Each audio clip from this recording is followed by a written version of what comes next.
The ANC finds itself ensnared in factional battles for the soul of the organization. President Cyril Ramaphosa's fight against fraud and corruption in the party is on ice, while officials finalize guidelines for the stepping aside 54th National Conference resolution. It was the subject of a debate at a strained final NEC meeting of the year. We've had to discuss some difficult issues that had the potential to deepen division and exacerbate tensions in our movement. It was preceded by Ace Magashule's supporters burning T-shirts bearing Ramaphosa's face.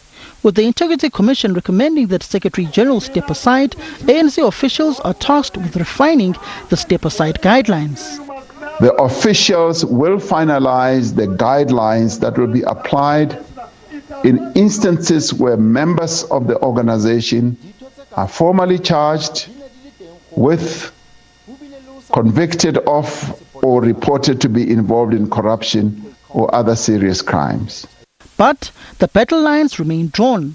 Magashule says only a special national conference will remove him and no other party leader. It will never happen whilst we are there. It doesn't matter who you are, how important you are, how educated you are, how rich you are, how poor you are. This ANC is an organization of branches of the ANC. That is why I will respect the voices of branches. If branches say I must step aside, I was elected by branches at conference. I will go back to a special conference and the branches must say to me, Comrade Magashule, step aside. I will then do so because it will be coming from the basic unit of ANC, the branches which voted for us at conference. Nobody and nobody can remove us. While a war is raging in the governing party, the official opposition elected John Steenhuisen as its leader. His tenure got off to a bad start, with the DA being the biggest loser in recent by-elections, losing wards to the ANC, Patriotic Alliance and Freedom Front Plus.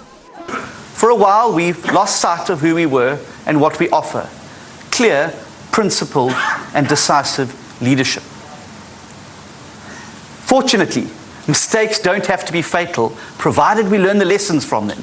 And over this past year, we've embarked on an exciting journey of introspection to fix that which was broken within our party.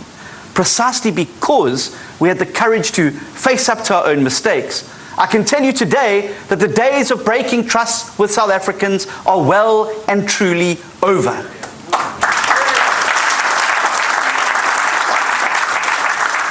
Under my leadership, the DA will never again turn our back on our core principles.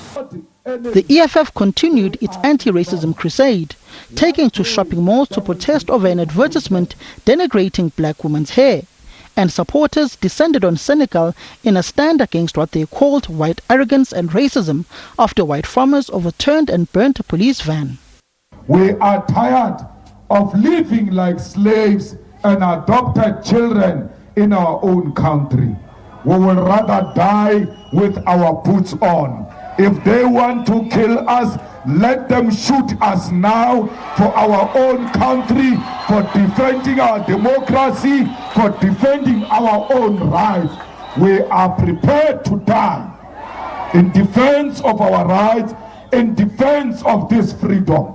We will never be scared to go anywhere because there is a former apartheid racist general. Those are the ones we want. We don't want peaceful, loving white South Africans. We don't want those whites who have no problems with white people. When you say to us, don't go to Senegal because those whites are former apartheid generals, exactly the ones who are looking for. Those are the ones who are looking for. The political year ahead will be consumed by local government elections.